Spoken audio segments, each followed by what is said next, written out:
வணக்கம், welcome to Mano's kitchen. இன்னைக்கு மனோஸ் கிச்சனில் மீன் குழம்பு தாங்க பார்க்க போகிறோம். அதாவது ஏற்கனவே நான் மீன் குழம்பு போட்டிருக்கேன். அதாவது தேங்காய் பால் மீன் குழம்பு போட்டிருக்கேங்க. இது வந்து மசாலா அரைச்சி வைக்கிற மீன் குழம்புங்க. அதாவது இந்த மீன் குழம்புல நீங்கள் எந்த மீன் வேணாலும் போட்டுக்கலாம். மத்தி மீன், கொடுவா மீன், அயரை மீன், எந்த மீன் வேணாலும் போட்டுக்கலாங்க. ஆனால் அது மசாலா அரைச்சி ஊற்றுறது ஒன்று தான், பேஸ் ஒன்று தான். நீங்கள் எந்த மீன் வேணாலும் போட்டு செஞ்சுக்குங்க. இன்னைக்கு அந்த மீன் குழம்பு செய்யறதுக்கு பொருள்கள்லாம் எடுத்து வச்சிருக்கிறேன். இப்போ செய்யறப்பவே ஒவ்வொரு பொருளும் என்னென்ன அளவு போடுறேன்னு சொல்றேங்க. மீன் குழம்பு பார்க்கலாங்களா? அடுப்பத்தை வச்சு வடக்கல் வச்சுட்டோம். நல்லெண்ணெய் ஒரு 2 டேபிள் ஸ்பூன் ஊற்றிக்கலாங்க. அதாவது மசால், வெங்காயம், தக்காளி எல்லாம் வதக்கறக்கு. இப்போ பாருங்க, எண்ணெய் சூடாயிருச்சு. சின்ன வெங்காயம் ஒரு கைப்பிடி அளவு, பூண்டு ஒரு 10 பல்லு போட்டுக்கலாங்க. இப்போ பாருங்க, வெங்காயம் பூண்டு நல்லா வதங்கிருச்சு. இதோட வந்து நம்ம ஒரே ஒரு தக்காளி சேர்த்திக்கலாம்.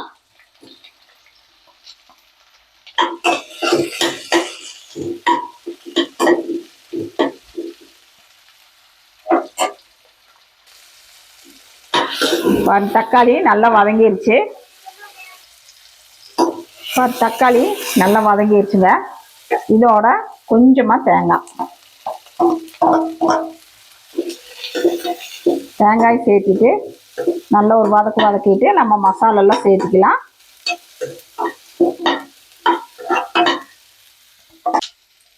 மஞ்சத்தூள் ஒரு 1/4 டீஸ்பூன் சேர்த்துக்கலாம். மிளகாத்தூள் ஒரு டேபிள் ஸ்பூன்.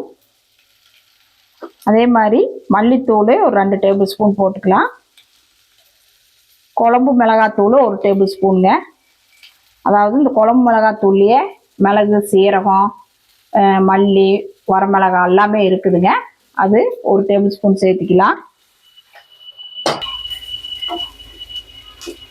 இப்போ பாருங்க, இதை நல்லா வதக்கிட்டு நல்லா ஆற வச்சு நைஸாக அரைச்சி எடுத்துகிட்டு வந்துடலாம். நம்ம மசாலாலாம் ஆற வச்சு நைஸாக அரைச்சி எடுத்துகிட்டு வந்துட்டோம். மீன் குழம்பு வைக்கிறதுக்கு நம்ம மண் சட்டி வச்சுட்டுங்க. மண் சட்டியில் வச்சா நல்லாயிருக்கும். நீங்களும் வீட்டில் இருந்தால் மண் சட்டியில் வைங்க. இப்போது நல்லெண்ணெய் ஒரு 4 டேபிள் ஸ்பூன் ஊற்றிக்கலாம்.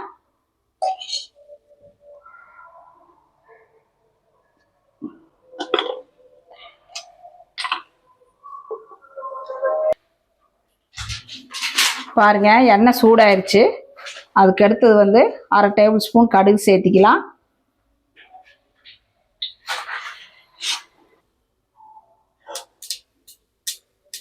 இப்போ பாருங்க, கடுகு வெடிச்சிருச்சு.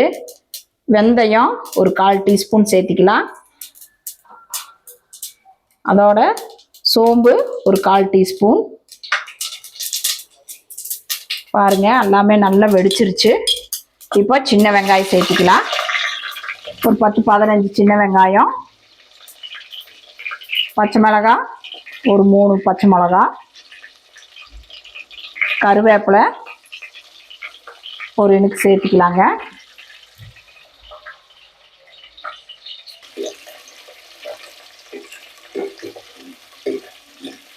இப்போ பாருங்க, சின்ன வெங்காயம், பச்சை மிளகாய் எல்லாம் நல்லா வதங்கிடுச்சு. இது கூடவே ஒரு சின்ன தக்காளி சேர்த்துக்கலாம்.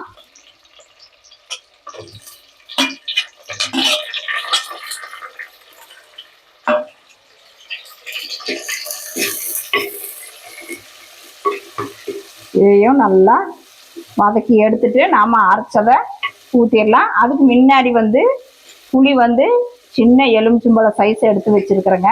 அது அப்படியே ஊற போட்டேன், நல்லா ஊறிடுச்சு. அதையே கரைச்சி எடுத்துடலாம். இது அதுக்குள்ள இது வணங்கிட்டு இருக்குது.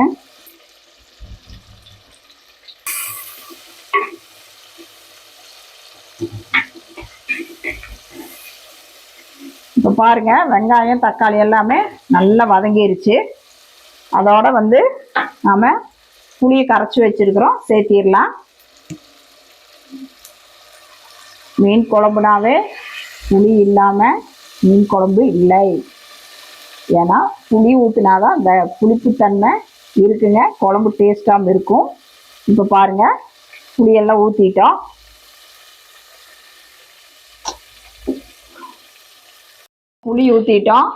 புளி வந்து பச்சை வாசம் போட்டு ஒரு கொதி வந்த உடனே நாம் மிக்சியில் அரைச்சி வச்சிருக்கிற மசாலாவை இதோட சேர்த்திக்கலாங்க. மீன் குழம்புனாவே நல்ல புளி மசாலா சேர்த்தி நல்லா கொஞ்சம் காரமாக வச்சோம்னா சாப்பிட்றதுக்கு சும்மா ஜம்முன்னு இருக்குங்க. நீங்கள் காரம் வேணுனாலும் கம்மி பண்ணிக்கலாம். இப்போ பாருங்க, நம்ம புளி ஊற்றி 1 நிமிஷம் ஆச்சு, நல்லா கொதிச்சிருச்சு, புளியோட பச்சை வாசமெல்லாம் போயிடுச்சு. அதுக்கு எடுத்தது நாம் அரைச்ச மசாலாவை இதோட சேர்த்திடலாம். இன்னும் ஜாரில் இருக்கிற தண்ணியெல்லாம் ஊற்றியும் கூட சேர்த்திடலாங்க. இப்போ பாருங்கள், தண்ணி தேவையான அளவு சேர்த்திட்டோம்.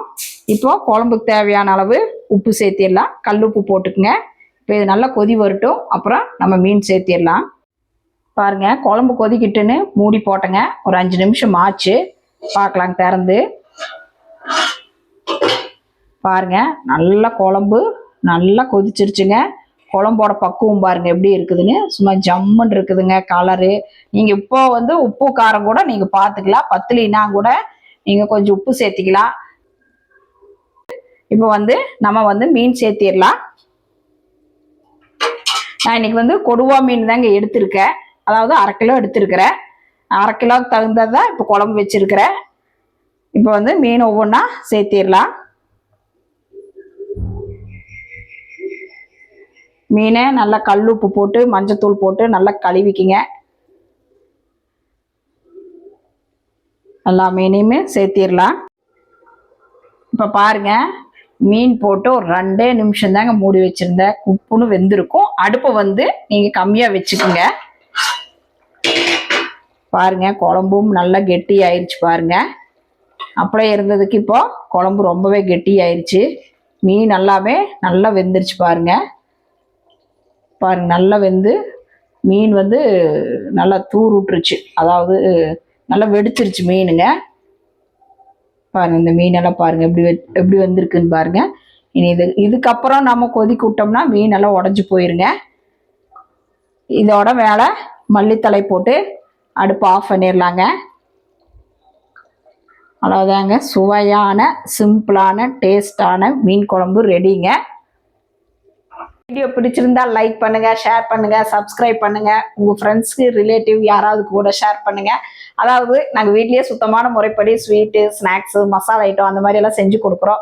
யாராவது வேணும்னா எங்களை கான்டாக்ட் பண்ணுங்க. அதுவும் ஃப்ரெஷ்ஷாக செஞ்சு தர்றோம். முறுக்கு அதிரசம் லட்டு எல்லாமே செஞ்சு தர்றேங்க. நிறைய புக்கிங் ஆகிட்டே இருக்குங்க. அதாவது முறுக்கு வந்து நாங்கள் ஃப்ரெஷ்ஷாக தான் போட்டு தர்றோம். ஸ்வீட்ஸ் எல்லாமே அன்னன்னைக்கு ஃப்ரெஷ்ஷாக போட்டு அன்னன்னைக்கு கொடுக்குறோங்க. அதாவது கோயம்புத்தூர் வெளியூர் எல்லா பக்கமே கொரியர் மூலயமா அனுப்புகிறோம். உங்களுக்கு யாராவது வேணும்னா எங்களை கான்டாக்ட் பண்ணுங்க. என் பேர் வந்து மனோன்மணி, கவுண்டம்பாளையம், கோயம்புத்தூர். Phone number 9952809354. நீங்கள் வாட்ஸ்அப்லேயும் கூட மெசேஜ் போட்டீங்கனாலும் கூட நாங்கள் உடனே உங்களுக்கு ரிப்ளை பண்ணுவோங்க. நன்றி, வணக்கம்.